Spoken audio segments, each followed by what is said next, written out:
To our channel. Friends, మనకి దగ్గరలో SSC GD constable exam అయితే ఉంది. ఈ ఎగ్జామ్కి ఎంతమంది అయితే ప్రిపేర్ అవుతున్నారో వారి కోసం ఆల్రెడీ మన ఛానల్లో రీజనింగ్ టాపిక్స్ మీద డైలీ సిరీస్ వైజ్గా ఒక్కొక్క మోడల్ పేపర్కి సంబంధించి క్వశ్చన్స్ అయితే చేస్తూ ఉన్నాం. అదేవిధంగా జీకేకి సంబంధించి కూడా మనం చూసినట్లయితే మనకి మొత్తం 4 సెక్షన్లు ఉంటాయి. జీకే, ఇంగ్లీష్, రీజనింగ్, అర్థమెటిక్ ఉంటాయి. అయితే దాంట్లో జీకే భాగంగా టాప్ 50 జీకే ఎక్కువగా రిపీట్ అయ్యేటటువంటి టాపిక్ క్వశ్చన్స్ అనేవి, అంటే ఎగ్జామ్లో ఎక్కువగా ఏ టైప్ ఆఫ్ క్వశ్చన్స్ రిపీట్ అవుతున్నాయి ఆ క్వశ్చన్స్ని గ్యాదర్ చేసి మీకైతే అందించడం జరుగుతుంది. ఎవరైతే ఎస్ఎస్సి జీడీ కానిస్టేబుల్కి ప్రిపేర్ అవుతున్నారో వాళ్ళకి బాగా యూజ్ అవుతుంది. కాబట్టి కంపల్సరీగా ఈ వీడియోని చివరి వరకు చూడడానికైతే ట్రై చేయండి. ఇంకా మన ఛానల్ సబ్స్క్రైబ్ చేసుకున్నట్లయితే డైలీ జీడీ కానిస్టేబుల్కి సంబంధించి ఏ కంటెంట్ అవసరమో ఆ కంటెంట్ అయితే అందించడం అయితే జరుగుతుంది. ఇక వీడియోలోకి అయితే వెళ్దాం. Most repeated SSC GD GK అయితే ఫస్ట్ క్వశ్చన్ చూసినట్లయితే భారత రాజ్యాంగాన్ని తయారు చేసిన సంస్థ ఏది? లోకసభ, రాజ్యసభ, రాజ్యాంగ సభ, పార్లమెంటా? Answer Rajya Sabha. Option C correct answer. భారత రాజ్యాంగం ఎప్పుడు అమల్లోకి వచ్చింది? జనవరి 26, 1950 సంవత్సరం. భారతదేశం ఒక స్వాయత్త సామ్యవాద ప్రజాస్వామ్య గణతంత్ర దేశం అని చెప్పింది రాజ్యాంగంలోని ఏ భాగం? 3వ భాగమా లేకుంటే 4వ భాగమా? ప్రాంబుల్ అనుబంధం.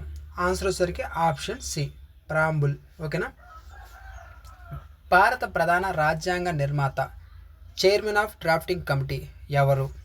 Doctor BR Ambedkar. ఓకేనా. మనకి ప్రధాన రాజ్యాంగ నిర్మాత డాక్టర్ బిఆర్ అంబేద్కర్. ప్రస్తుతానికి భారత రాష్ట్రపతి పదవి కాలం ఎంత? 4 సంవత్సరాల, 5 సంవత్సరాల, 6, 7? 5 సంవత్సరాలు. Option B correct answer. 5 సంవత్సరాలు ప్రస్తుతం భారత రాష్ట్రపతి పదవి కాలం. Next question. భారత రాజ్యాంగ ప్రకారం రాజ్యాంగ రక్షకురాలు ఎవరు? ప్రధాన రాష్ట్రపతి, సుప్రీంకోర్టు, లోక్సభ స్పీకర్? సుప్రీంకోర్టు రాజ్యాంగ రక్షకురాలు.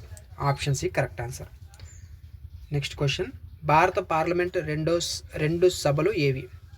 ఇది అందరికీ తెలిసిన విషయమే. లోక్సభ, రాజ్యసభ ఈ రెండు భారత పార్లమెంట్ యొక్క 2 సభలు. Next question. అత్యవసర పరిస్థితులు ఎన్ని రకాలుగా ఉంటాయి? ఈ క్వశ్చన్ చూసినట్లయితే ఆప్షన్ బి కరెక్ట్ ఆన్సర్. 3 రకాలుగా అత్యవసర పరిస్థితులు అయితే ఉంటాయి. రాష్ట్రపతి ఎన్నికను నిర్వహించేది ఎవరు? రాష్ట్రపతి ఎన్నికని ఎవరు నిర్వహిస్తారు? ప్రధాన ఎన్నికల కమిషనర్. ప్రధాన ఎన్నికల కమిషనర్ రాష్ట్రపతి ఎన్నికలను నిర్వహించేది. Next question. భారత రాజ్యాంగంలోని ప్రాథమిక హక్కులు ఏ ఆర్టికల్స్లో ఉంటాయి? ఆర్టికల్స్ టాపిక్ చదువుకోండి. ఆర్టికల్స్ నుంచి కంపల్సరీ క్వశ్చన్ వస్తుంది. ఆర్టికల్ 12 నుంచి 35 మధ్యలో భారత రాజ్యాంగంలోని ప్రాథమిక హక్కులు ఆర్టికల్స్ అనేవి ఉంటాయి. Next question. ఇది భారత చరిత్రలో ఏదైతే భారత చరిత్ర ఉందో దానికి సంబంధించి ఫ్రీక్వెంటెడ్గా ఎక్కువసార్లు అడుగుతున్నటువంటి క్వశ్చన్స్ ఇవి. మొఘల్ సామ్రాజ్య స్థాపకుడు ఎవరు? అక్బరా, బాబరా, షాజహానా, ఔరంగజేబా? Babur. Option B correct answer. Plassey యుద్ధం ఎప్పుడు జరిగింది? 1757 సంవత్సరంలో ప్లాసీ యుద్ధం జరిగింది. 1857 తిరుగుబాటు మరొక పేరు ఏది? ఈ యొక్క 1857 తిరుగుబాటుకు మరొక పేరేంటి? సిపాయి తిరుగుబాటు. Option B correct answer. Next. భారత రాజకుటుంబాల్లో సింహాసనాధికారం విడచిన మొఘల్ చక్రవర్తి చివరివాడు ఎవరు? బహదూర్ షా టూ మొఘల్ చక్రవర్తి. ఓకేనా. Option A correct answer. Subhash Chandrabose ఏర్పాటు చేసిన సైన్యం ఏది? సుభాష్ చంద్రబోస్ ఏర్పాటు చేసిన సైన్యం ఏది? ఆజాద్ హింద్ ఫౌజ్. ఆజాద్ హింద్ ఫౌజ్ అనేది ఆయన ఏర్పాటు చేసినటువంటి సైన్యం. నెక్స్ట్. భారత జాతీయ కాంగ్రెస్ స్థాపన సంవత్సరం. భారత జాతీయ కాంగ్రెస్ పార్టీ ఎప్పుడు స్థాపించబడింది? 1885 సంవత్సరం. క్విట్ ఇండియా ఉద్యమం ఏ సంవత్సరంలో ప్రారంభమైంది? క్విట్ ఇండియా అనగానే మనకు గుర్తురావాలి. 1942లో క్విట్ ఇండియా ఉద్యమం మనకి ప్రారంభమైంది. 1942.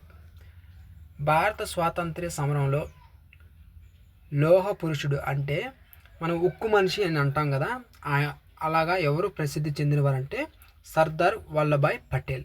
Option C correct answer.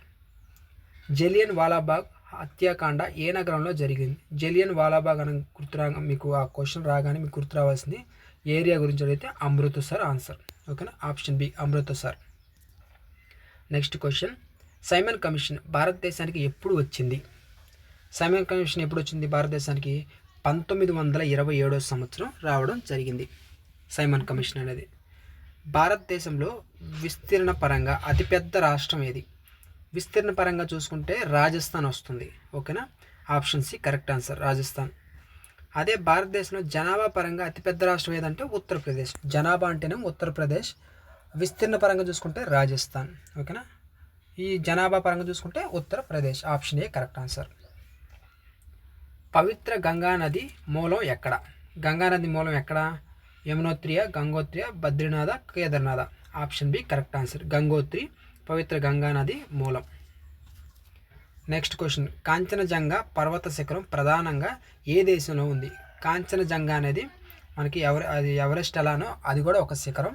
Kanchenjunga అనేది ఎక్కడుందంటే నేపాల్లో ఉంది. ఇది మనకి భారత్కి సంబంధించినటువంటి సరిహద్దుల్లో సైతం ఉంది. భారతదేశంలో అత్యధిక వర్షపాతం పొందే ప్రదేశం ఏది? ముస్సూరియా, చెర్రాపుంజియా, డార్జిలింగా, శ్రీనగర.